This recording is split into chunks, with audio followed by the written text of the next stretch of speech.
All right, everybody, welcome today. My name is Jake Holm. I'll be your moderator today for our conversation with the Beekeeper Group. It's nice to see everybody. With no further ado, I guess I'll turn it over to our friend Alex Dickinson. Alex is a partner over at Beekeeper Group, where she has been there for over 14 years. And additionally, she's also been an adjunct professor at George Washington University in digital campaigns and online strategies.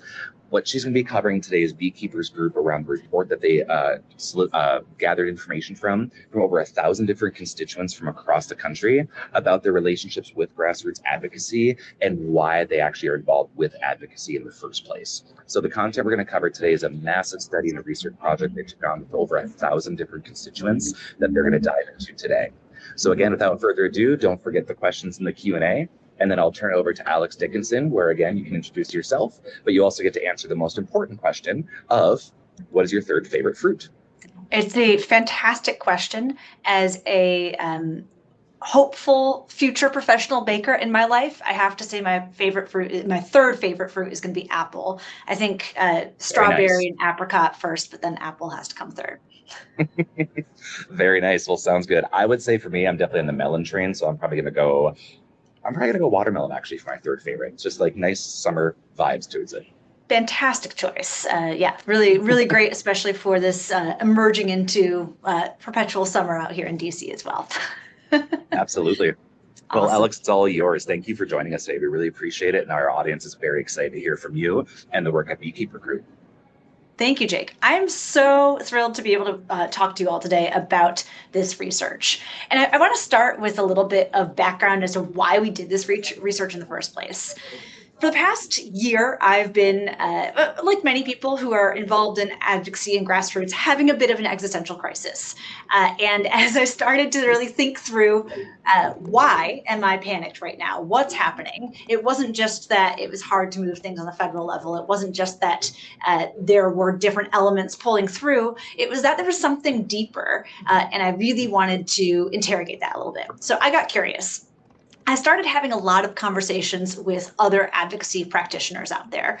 And I kept hearing over and over again, how do we proceed when there's this federal advocacy deadlock? How do we proceed with AI transforming the way that all of these things are happening?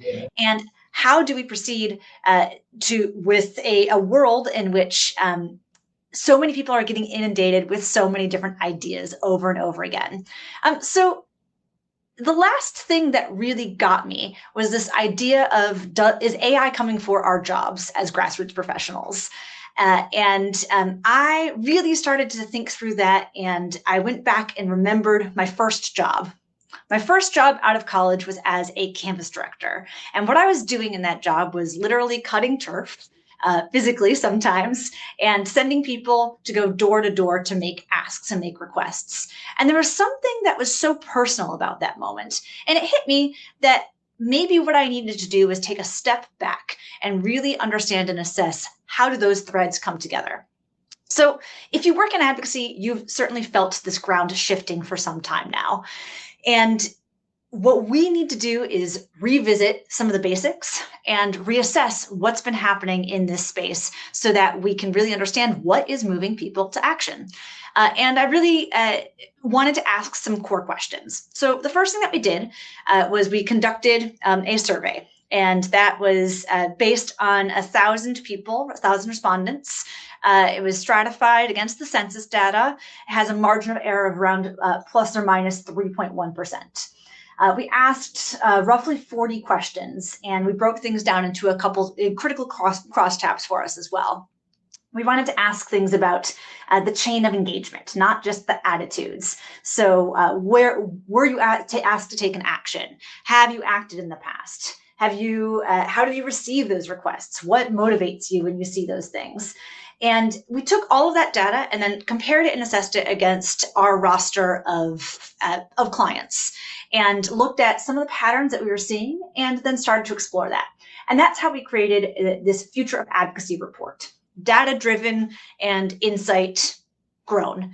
And I'm excited to really dive into more of the data with you all today, but would love to answer any other insights, questions, and sort of pull-throughs that we have. So I think the only question I have is, how much do you miss physically cutting turf by hand? Oh my gosh, I loved it. It was great, honestly. I have a clipboard literally right here in my office right now. I think I'm somewhere, I should be a camp counselor or still a canvasser at some point in time. But this is the next best thing, I think, being able to help people scale this kind of impact.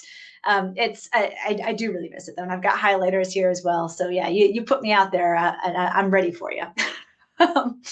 So the first thing that I wanted to really dive in on was a fascinating insight to us, which is that people who are asked to take an action or who feel that they've been asked to take an action actually do take one. So when I started the process of interrogating and building what the survey was going to look like, I really wanted to understand, were people actually turned off by the idea of taking action? Are they so inundated by so many different points of views and perspectives that they weren't going to be able to proceed from there? And this was a really fascinating signal. Now, there's one thing that is important to note here. And that's this number right here. You can see 45% of American voters said that they had been directly contacted by an advocacy organization and asked to take an action. So that means that there's roughly 55% of voters who believe that they have not been contacted.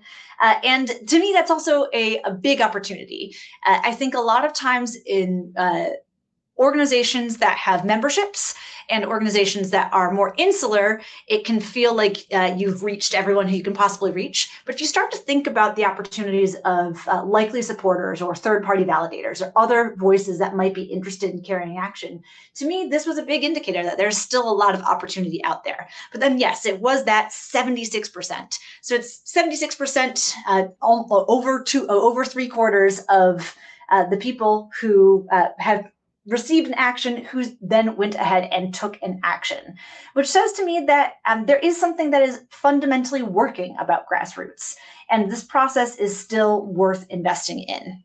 Now, I want to dive in a little bit more into that. We started to look very closely at what was happening with how people were receiving these asks and where they were getting the asks from. So 54% of people said that they received an advocacy request from an organization, not a personal contact. And I think that's interesting because when we get into the data a little bit further, we're going to see one core insight here, which is as much as you can personalize content, it amplifies and it maximizes the impact. So there's a difference here between being an organizational voice with a personal connection and being a person with a sharing organizational elements. And the fact that 54% of people said that they received this, and that is sort of a higher percentage in some regards, it was really fascinating to me. The other thing that I think is really interesting is you can see from organizations, people are receiving that content via email and text message. And when we started to dig in on what kind of messages and what kind of places and spaces were really motivating people, it was interesting that they were very likely to take an action when they got it via email or text. And we work across all digital disciplines. So we work with clients who are building surround sound campaigns. So we still see there being big value in social, but this was a really fascinating number to us. To me, what 36% of people taking action and how they're receiving requests through social media meant that, and seeing how text and email performed better, there was a disconnect in how people were understanding and receiving these requests and or where they were seeing these requests. And that was something that was a real core takeaway for us. So the next thing that I want to dive in on here is some of the barriers to taking action. When we think about the success of digital and grassroots today, we are really interested in understanding what connects people to an issue, what connects people to an idea. And as we're cultivating grassroots movements, we're responsible for creating good experiences for people. And in so many ways, the content and the delivery and all of the materials have never been easier to send than ever before. And yet we still do see some barriers to action. There still is that quarter of people within those who have received the ask who aren't taking an action immediately. And there is still half of the population who is still a potential for us to reach out to here. And when we asked what was preventing people from taking actions, the first thing that came up was privacy and data concerns. And I thought that was a very critical thing to highlight here. When we are working in tools, we have the value of having that validation within a privacy space. So when you have something that is as robust as Quorum, when you have something that is as robust as other platforms that are integrating and making it easy to take actions, it is reducing some of that friction right off the bat. Beyond that, I thought it was interesting that the next one down was people didn't believe that it matters. And we probed that a little bit further with some of our other data questions here. But I think that's interesting to see that, there's roughly 1/4 of people who still think, okay, maybe this doesn't matter. And maybe that is one of the bigger barriers. Overall, though, I was really impressed to see how these barriers stacked up. The one that I wanted to call out here, though, beyond that, was this trust in the organization. And that was at 22% of people said that that was a barrier to action.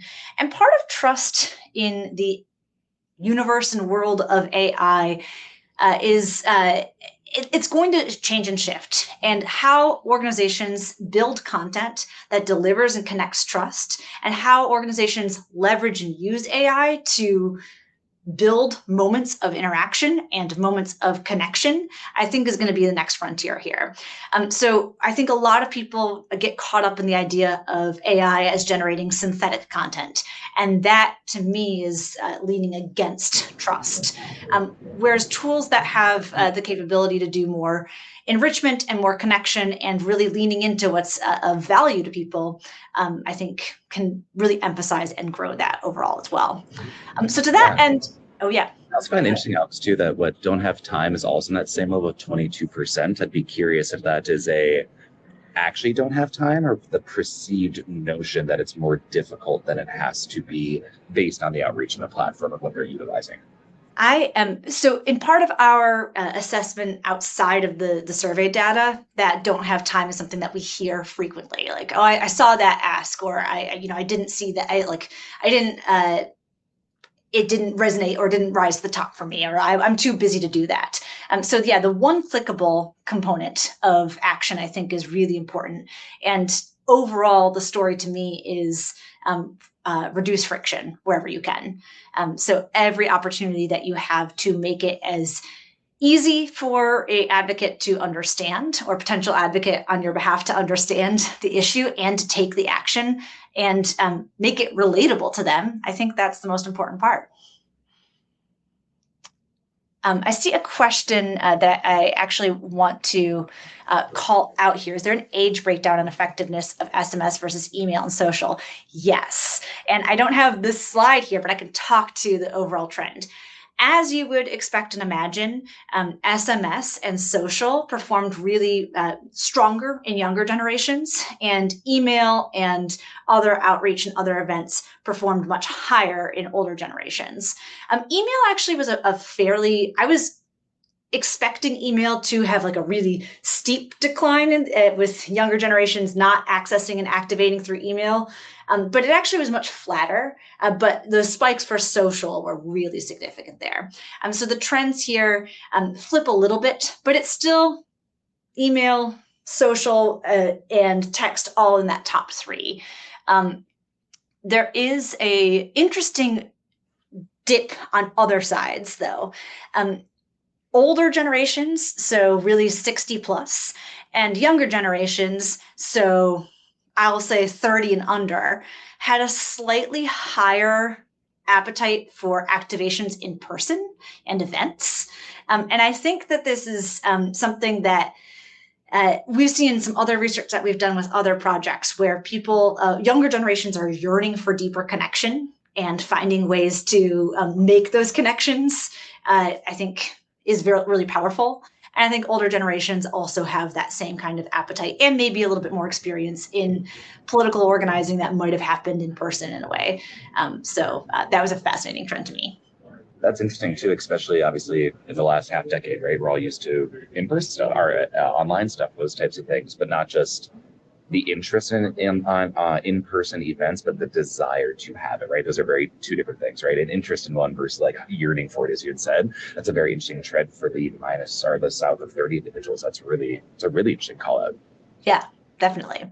Well, I want to also, I mean, the event side of it, I think, goes into the personalization side. And I do want to shift attention over to you, Jake, for a quick second, if you don't mind, to talk a little bit about one of the things that I thought was so helpful in understanding that frictionless engagement and all the elements that we're talking about in teeing us up for good personalized content as well. And that's one thing that I think I know is really helpful in Quorum, which is Quincy. Yeah, for sure. Thank you for that. If anybody's on the platform here, and feel free to give a shout out in the chat if you are familiar with Quincy or if you've utilized Quincy. But real quickly, Quincy is our AI partner that we've built within the Quorum platform. Specifically, it touches a lot of different elements of the government affairs and government relations and advocacy piece, but specific to really grassroots and content there is utilizing AI like Quincy and able to both customize and mass produce content is kind of how I'll put it out there, right? So it's kind of a weird, kind of a paradox a little bit where you do want to have mass outreach and you want to reach your audiences as much as you can, but that personalization piece, both to your advocates and then the app content that advocates are reaching out to their officials is really important. So a platform like Quincy, for example, can help you draft initial content to actually go out to your advocates and or to their elected officials or policy makers, but then the ability to customize it on the individual level, but in mass. So utilizing a tool to say, give me, 50 different variations of this piece of communication that I'm sending out to my audience. In the old, yesteryears when we used to do filters in terms of advocates and activity they've done and geography they're located in, you can utilize something like Quincy to just do a quick prompt in terms of finding that specific list of advocates you want to target, or even getting those reports and kind of quantifying what that team looks like. So projects you could always do in a platform like Quorum, but could take a while with different clicks and filters and saving and visualizations. You can very easily do that now with a quick couple prompts in terms of pulling that information together and visualizing it or reporting on it or making it actionable items for your advocacy piece. And we all know that time is of the essence. Budgets are getting tight. More work is being put on individuals' plates. So the places where we can be in charge of our message, but we can also personalize it and then, I want to say mass produce in a bad way, but really be effective in that push out is very important, as we know that budgets and time are getting tighter and tighter with every new legislative session, with every new federal Congress that gavels it. So piece that you can utilize Quincy for that AI across your advocacy platform, but for sure within a platform such as Quorum. I want to shout out, I think, that point of being able to find an advocate in every district before a vote is such an interesting case study here, right? And that is exactly what this personalization is showing us, where we're shifting towards. And one of the overarching theses that I want to emphasize over and over again here is, I think, as we start to get a little bit deeper into the research in a moment here as well, where we used to think that all of our activations were the end goal, we're now seeing those as the beginning. And I think one of the reasons that we used to see all of our lead up, our communications, everything that we were doing environment changing as the end goal, as the activation as the end goal, was because that took so much time. It was so difficult to do this kind of scaling, this kind of personalization, to cut the turf and to highlight. And now we have the ability at our fingertips to really do this in mere moments, which is impressive. Important. The benchmark for years was cost of activation, right, or acquisition for an advocate, whether it's contact records or taking the actual action or even just signing up to get information in the first place. But the ability to Again, I don't say mass produce in a bad way because that's not the way I'm trying to phrase it. But as we know, we're trying to scale accordingly at both our advocate outreach and the personalization piece. But yeah, the cost of acquisition is still very important. But as you said, it's kind of shifting the benchmark now into also the content that the advocate is taking action on and how frequently they're doing it. So that's a really good call out too. It's those metrics are always important and a little bit ever changing, but the goalposts are evolving as they should be in all industries. Yeah, absolutely. And again, I think that this is another classic example of when we say AI, oftentimes we don't get specific enough. And this is an example of leveraging AI to scale the personalization in a way that I think builds and reinforces trust. Whereas there might be other opportunities that will erode it, and that's something that savvy practitioners need to keep in mind and sort of look ahead towards as well. Awesome. I'm going to shift into one of the other signals that we learned in the research here, which was something that I've already mentioned, but I think it's worth emphasizing in real clarity here, is that people act where they feel their voice matters. 73% said that actions like contacting officials or signing petitions makes a difference. And that also was heartening to me. When we asked that question, I was not expecting people to feel like they had an impact here. I was nervous. I was concerned. There's a lot of ways in which we can spin how Congress isn't working the way that we want it to work, and how there's so many different opportunities. But there is still this nugget where people see that if they reach out, if they make that connection, that they feel an impact, and that I think is so critical and so important.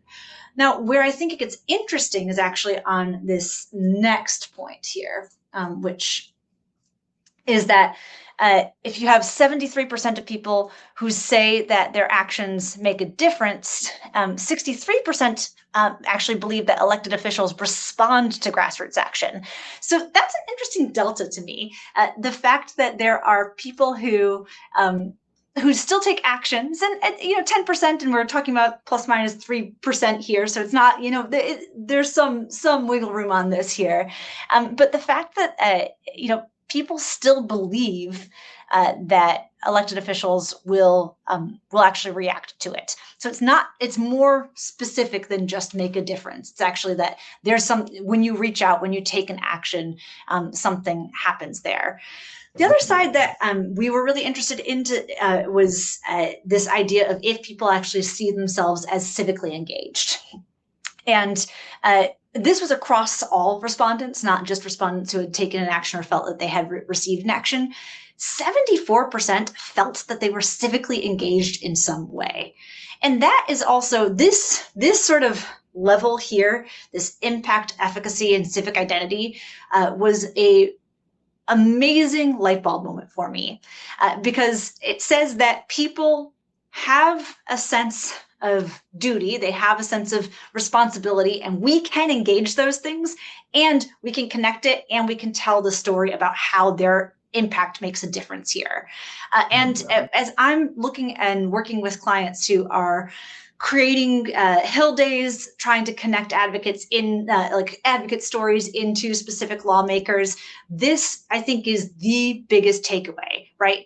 When an advocate takes an action, they feel like it matters, and they can see that impact. They feel like that happens, and they're already feeling civically engaged. It's our responsibility to activate them and to build the right actions and the right action pathways to make that come to fruition for them.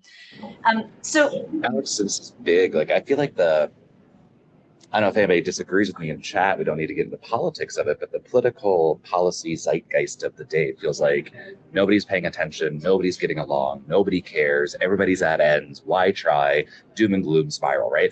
I feel like it's very easy to get pulled into that, both in the advocacy world, just as a citizen sometimes. So to see these numbers where people are actually quite positive, right? They are civically minded, as you said. They are believing that lawmakers, federal, state level, will listen to them or at least acknowledge their content piece. I think this is really heartening and kind of a breath of fresh air, which in a world where I think a lot of the negative can be focused, that's not true, or that's not the case really going down currently, which is fantastic.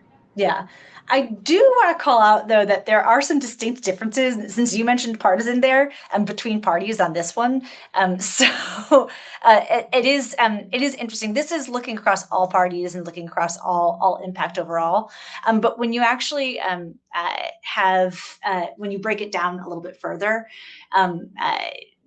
people who identified as Democrats, 76% felt that their actions made an impact, and it was 54% on that the elected officials respond to grassroots action. So it did there was a reduction there, but they did feel like there was some sort of difference here, and I think that was really interesting to observe.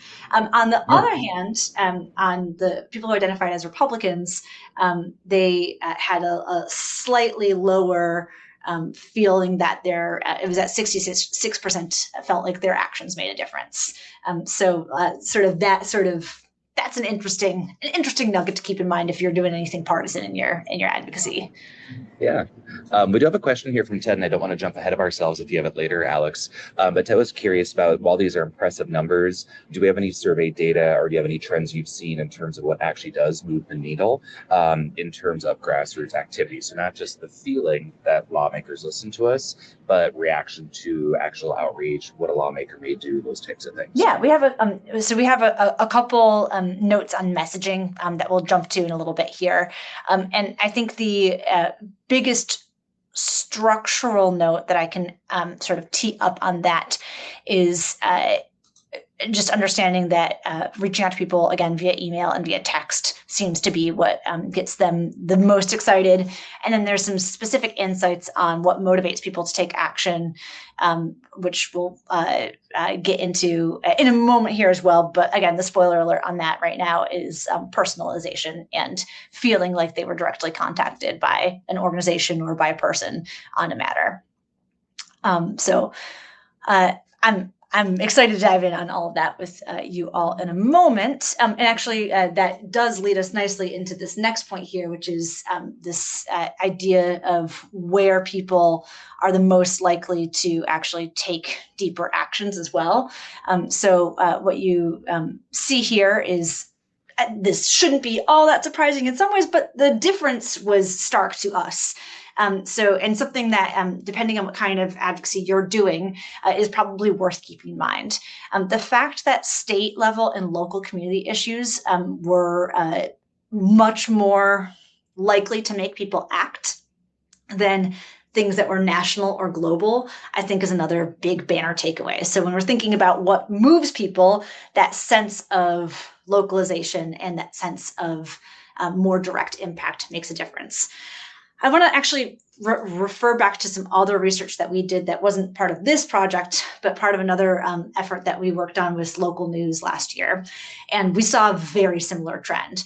When you are looking at the overall landscape of trust in news and trust in receiving information, people trust their local news stations, they trust their local newspapers, they trust things that have a more specific focus that they can really attribute as being from where they're from. As soon as you get national, as soon as you get global in any way, that trust has a steep decline here. And so trust is different than likeliness to take action, but I think this is a really important framework. The takeaway to me on this from a grassroots angle is we all need to find ways to make our issues connect to people at home. So that's not to say don't advocate on a global issue. There's still close to a third or a little over a quarter of people who are motivated to act in that way, but find ways to connect that to people personally. And if it's not just local, then find ways to, again, make it resonate with them as an individual overall as well.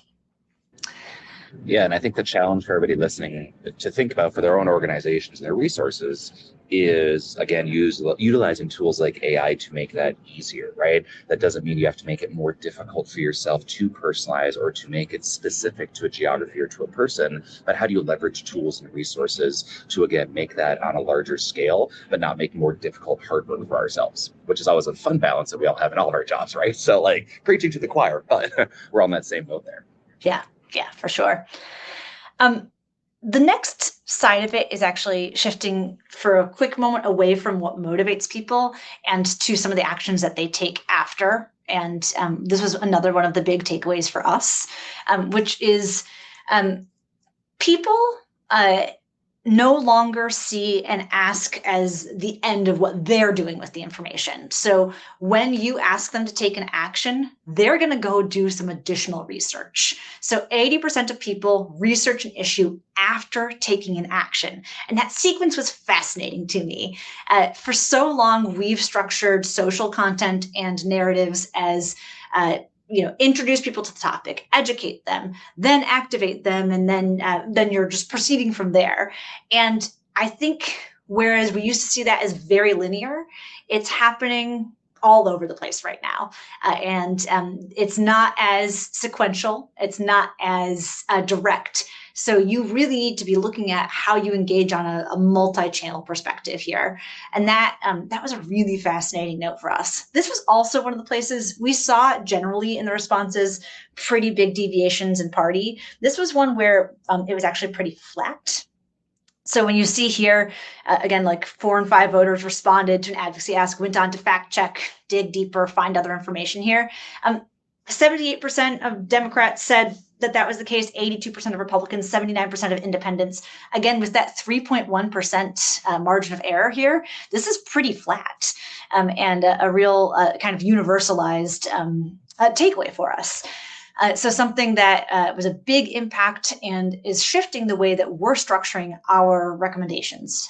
And it's not just a matter of sending information out just to get the action. It's understanding that you need information around the ask in a lot of different ways and places. And one of the other, is there... I'll say, I think about like the 12 years I've been in the advocacy space, it's always been like showering of thank yous post action, right? Like the follow up is thank you, thank you, thank you, thank you, which is true. We need to do that, but also structuring our post outreach, automated or otherwise, in terms of education resources and allocation of understanding. That's really big, because I've always been under the impression that it's a kill them with kindness and a thank you post, but there's also different value added content that you can provide to bring them to do more actions in the future. That's fantastic. Yeah, absolutely. I'm actually going to jump one ahead and then jump back here, because it tags exactly right on this.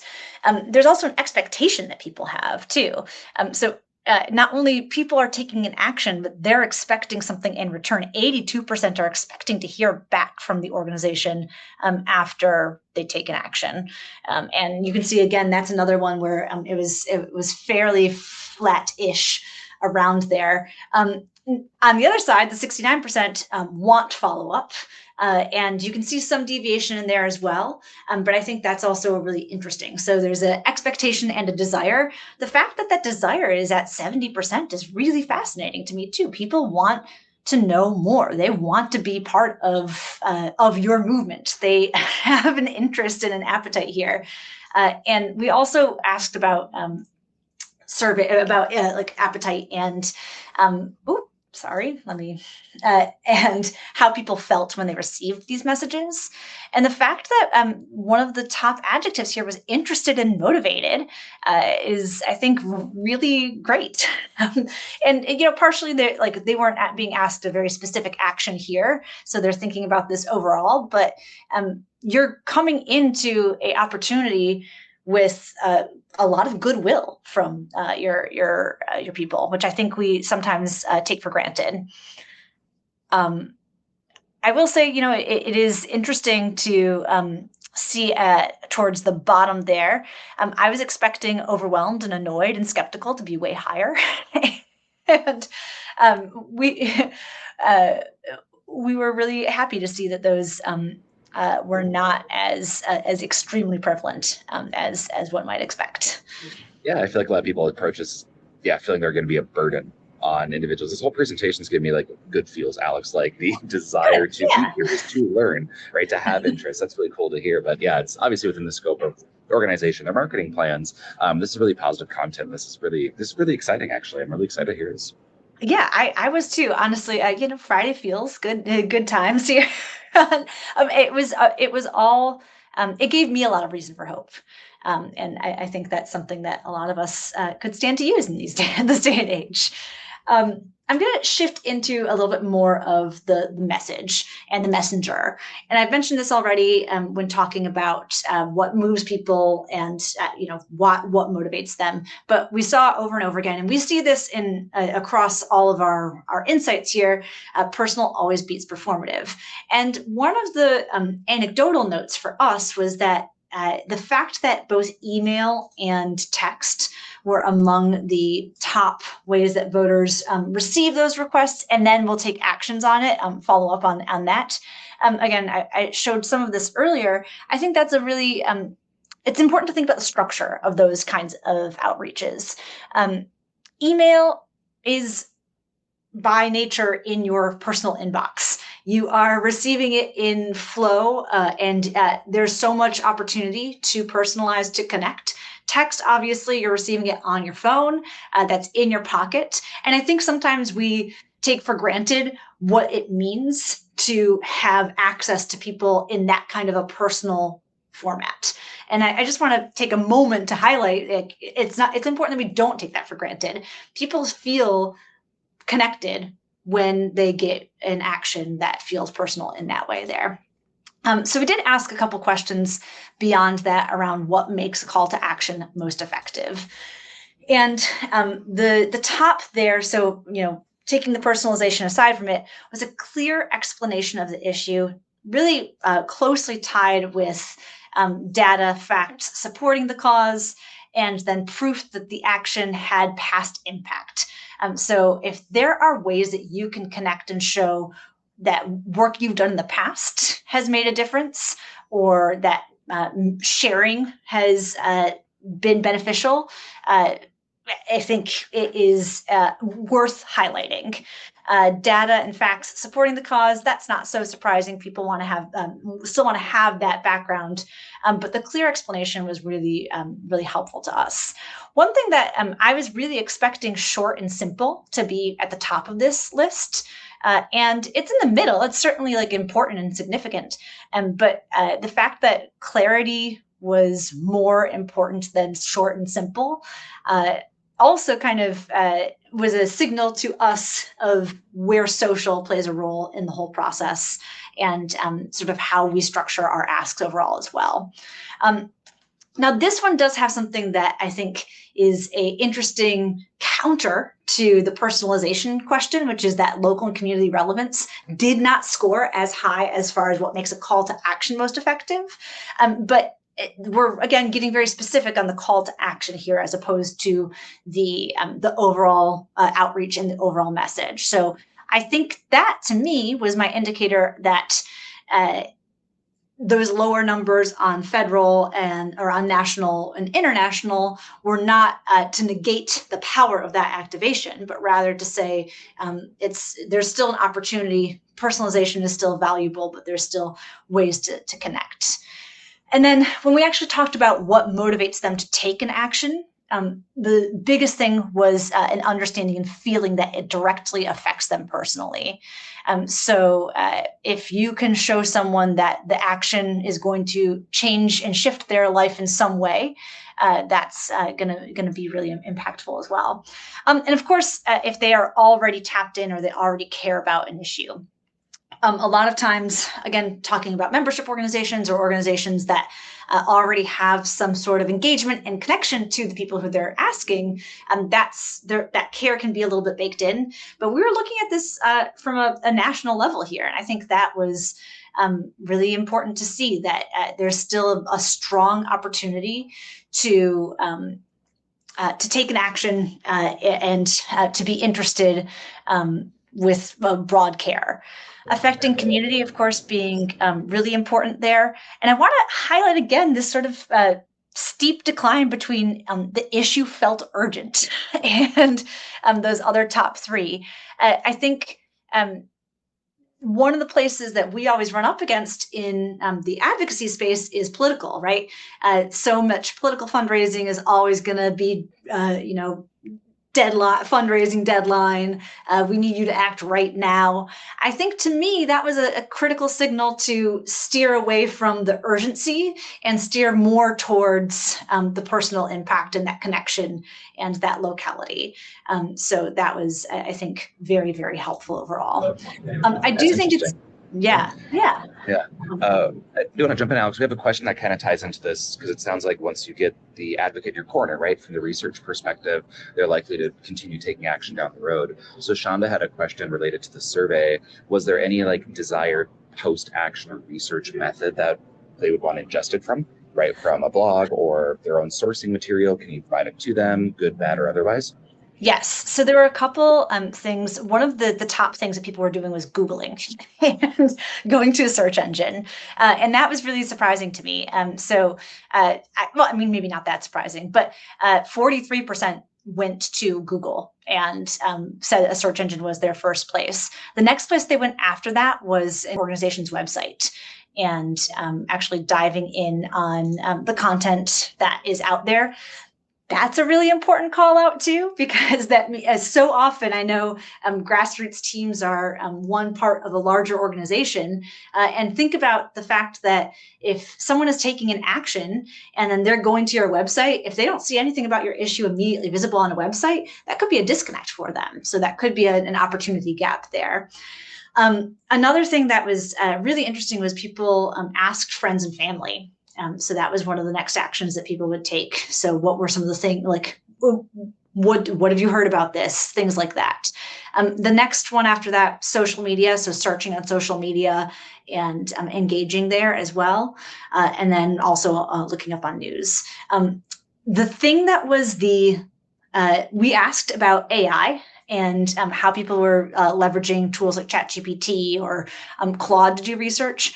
And right now, about 18% of people said that was how they were finding information.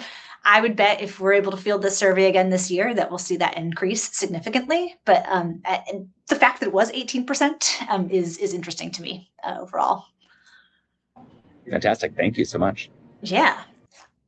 So I have so many more data points that I could go through, but I did want to sort of synthesize this a little bit, which is, again, as I'm thinking about what gives advocacy an edge right now, that local relevance is the most important thing.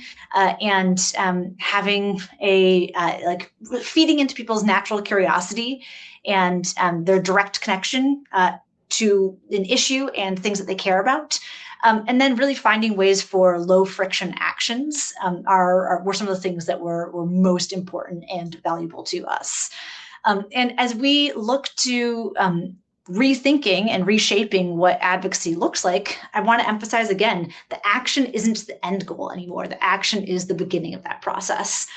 So the programs that are finding the most success and converting the most are the ones that are understanding that this is part of a broader movement, and action is just the starting point to deeper conversations. So it's up to us to try and connect those dots and bridge that opportunity gap for people overall. That's the meat of the content that I've got in data, except I do have so many more things that I can share. So if people have questions, I'm happy to dive in. Yeah, we do have one here in terms of outreach in the new age of technology and communications. I guess, do we see any new messaging formats or engagement levels tied to RCS fitting into new grassroots campaigns and those types of tools there? So is there any research around, which I believe is Rich Communication Services, kind of a beefed up SMS style structure, right? I'm not as familiar with that piece, but do you see any changes in the evolving way that we can communicate with each other with new tools and AI and such? I certainly think that we didn't probe into the level of content received in a SMS or a text. But yeah, I certainly think that the more granular and the more information that you can share and connect, it's going to be beneficial to us. So I would be really interested to follow a program that's using RCS or using really in-depth connections in that way to see how that's performing on a grassroots side. Again, I know that's a tactic that's happening really successfully on the political side, and a tactic that is very advanced. We often learn as people invest in political campaigns, some tactics and things that could work better for us on the grassroots and advocacy side of things. And I think that's something that's worth exploring and examining a lot more. Yeah, I think there's a really interesting question out here too around if there was in the research, or do you have any thoughts on motivation factors related to either like nonprofit versus corporation, or who is sending the message? Is it me as somebody who's on the front line as maybe a member of the organization? Is it the president of the nonprofit? Is it the CEO of the corporation? Is there different like triggers that would indicate that they have interest based on who is sending the message or type of org is sending the message? So we did ask about likelihood to respond by outreach type, and we also asked about organizational involvement. So I'm going to tackle that from two sides. The thing that will always get someone to take an action and to do is a personal ask from a friend. So if you are able to make it have a advocate share something and then put it on their content or reach out to people, that's to me the power of toolkits and equipping people with more materials to share out there. That's going to be the biggest element. Now, I think you can create parasocial relationships, and I'm always going to be a strong proponent of testing senders and testing, does it work and perform better from a personal name or a organization name? So that's something that is a highly testable proposition, and it's something that I know varies across a lot of different campaigns. What I know from the research side of it is that, so if a personal ask is the number one, the next was an email from an organization that you know. So we didn't ask about the sender within the organization, but again, anecdotally, it's something that I think is, it showed they were likely to respond, and that those are high numbers there as well. So on the ask from a friend, 84% were likely to do something or respond or engage. Email from an org was 73%, and text from an org was 70%. Where it starts to decline is actually, this is an interesting one to parasocial, was social media posts. Social media posts from an org had 61% said they were likely to respond. And social media influencers was one of the other top ranked ones, but it was in the lower side of that, so 55%. But you flip that, and that means half of people are willing to take an action when an influencer posts about it. And that's not insignificant. That's really worth, as you're doing your calculations on what you're investing in, I think paying close attention to. Absolutely. The friends and family, like social pressure is also, a social ask is also a big one to call out, right? Both works for when you're wanting to move apartments, but also like in the advocacy space as well, right? Trying to get that content there. It's always helpful. The one other thing that I'll call out there, we split and looked at the data across different categories. So some of the non-standard demographic categories that we looked at were like, if people were a regular contributor to a cause or a nonprofit, if they were a regular contributor to a political party, a professional association, a union, or a religious organization, and the active, and then we also had no organization affiliation. The no organization affiliation, it seemed like people were still willing to engage. The numbers were fairly consistent. The one organizational involvement that didn't seem to persuade people as much was religious affiliation or organization. So I think that's an interesting distinction there to say, maybe obviously depending on the cause, but that tying into that affiliation was not as powerful as tying into some of people's other affiliations in other ways too. Interesting. That actually ties into another question in the chat, is on that similar vein, is there any trends or ties related to income levels or brackets when it comes to advocacy in person? Or I'm a firm believer that advocacy and donor activity can kind of go hand in glove depending on the organization. So do you see any data points differing by income bracket or those type of echelons? Yes, definitely. I think I don't have the breakdowns in front of me, but the biggest trend on that was there were high activation levels across higher income levels. So really like above 200K. But when you're looking at between 50 and 200, it was actually fairly flat. Under 50, you still had good activation levels, but the action propensity was shifted in different ways. People were still willing to take an action. They still felt like their voice made a difference. But social media had a little bit of a higher uptick there, and same with email as well. Interesting. Kevin's asking a great question. I think we're all curious of what is next. Are there plans for follow-up research? The phrase double-clicking, we're all using that these days now. We're back into it. For y'all, is there anything that's next or kind of on your radar or personal interest that you hope to dive deeper into related to this project and or other pieces of the advocacy journey?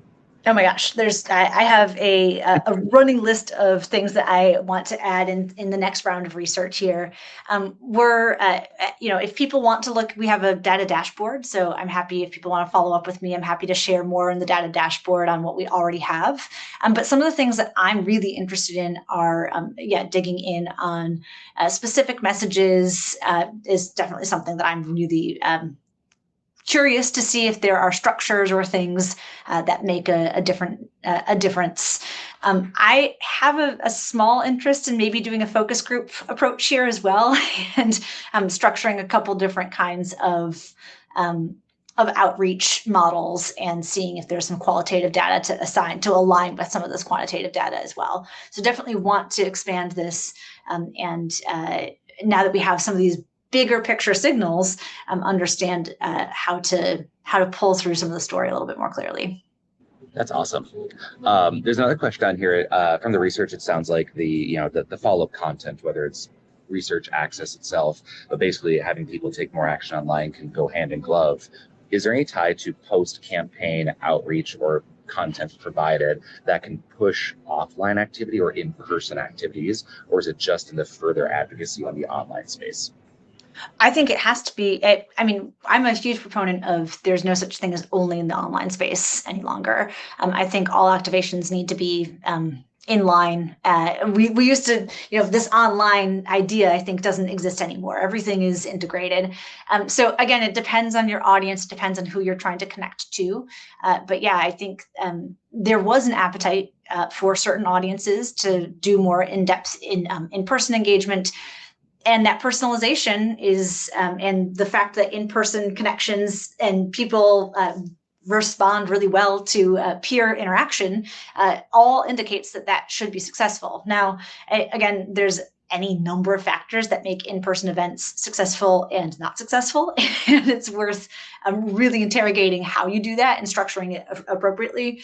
But things like, online town halls or other opportunities for live engagement can be good replacements for that too. Very nice. And then we have one last question here as well. Curious if the barriers to engagement in terms of joining a grassroots network, are they the same barriers related to taking action on a campaign? So is there, I guess, do you have to first persuade the people to become part of your movement first before taking action, or can you kind of leapfrog that membership or that joining straight to action? I think you can leapfrog, and that was a fascinating takeaway for us.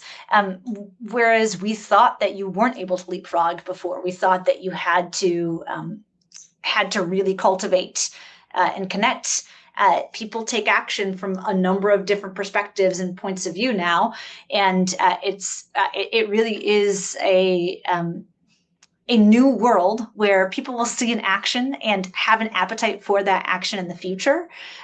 And then they will, and then you have an opportunity to cultivate them further and create a champion out of them. And I think that is one of the biggest takeaways to me, is that, you don't need to spend a ton of time investing in them up front. The action can be the starting point for them, whereas it used to not be. I think the biggest thing here I've taken away is two things. There's more positive nature and excitement to be a part of something and raise your hand than I think a lot of us assume. And I think a lot of this is a challenge towards resource allocation, right? Just to your point there is Not necessarily, obviously, by movement, by organizations different, but do you have to allocate dollars and resources to give them as part of the movement, or can we go straight to the action, or a mix of both? So I think a solid challenge to the historical belief of how resources should be allocated in the advocacy space is really, really interesting to reevaluate in this time and space. Yeah, absolutely. All right. Well, first of all, I know we're coming up to an end here. So first of all, Alex, a big round of virtual applause to you. Thank you, thank you, thank you so much. This has been absolutely fantastic. A couple items of housekeeping for everybody. First of all, we'll send a recording to you. Also, please go to the Beekeeper website, take a look at the future of advocacy. You can find the full report and an audiobook on Spotify, which is fascinating. So if you're anything like me, you love to hear the ambiance in the background while you're doing something else, they've turned into an audio file, which is fantastic to listen to. And as you can see here, Alex's email is available for anybody who has questions. And then the last piece is, please take a screenshot, post it on LinkedIn, tag your friends at Holm and Beekeeper, and they'll be doing a drawing for that gift card. Alex, this is fantastic. This is some really good insights. And I think this is a really, really good way to revisit the resources available and also how to approach advocacy in 2026 and beyond. Awesome. Thank you so much, Jake. And thank you, Forum, for having me today. Absolutely. Bye, everybody. Thank you. Bye.